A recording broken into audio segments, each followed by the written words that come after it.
Alright, so we were changing the oil on a 2011 Kawasaki Mule 610 XC.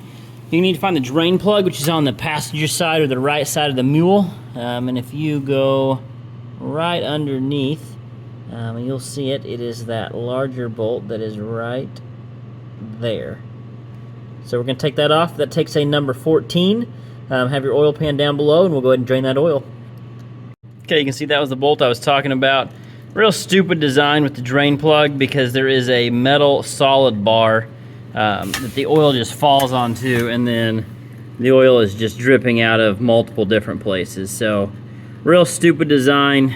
Probably should have paid better attention to that. So maybe using something to kind of funnel that oil off one way. Definitely going to be a mess to clean up. But we'll go ahead and let that drain, and then I'll show you where the oil filter is. Okay, if you access under the seat, here in the middle, you can see the oil filter.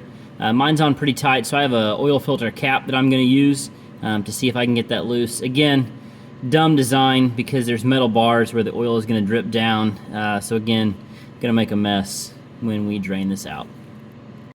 Here is the Fram oil filter kind of cap wrench thing that I'm going to use. It says 6567-14. That ended up being a little bit better than I thought. I put a Tupperware container under there to catch that oil. I would definitely recommend doing that because otherwise you're going to have oil just dripping all over the bottom frame of your Mule. One thing to be careful of is make sure this little gasket comes off of your old oil filter. Mine had stuck, and then when I went to put on the new filter, it did not get seated all the way. So when your old oil filter comes off, make sure the seal comes with it. Oil is going to go right here, kind of in the middle between underneath the seats.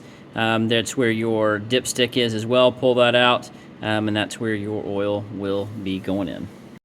If you look in your manual, it talks about the capacity of it. So with when filters are moved, we're looking for 1.5 quarts, and you are going to want to use the 4-stroke synthetic oil.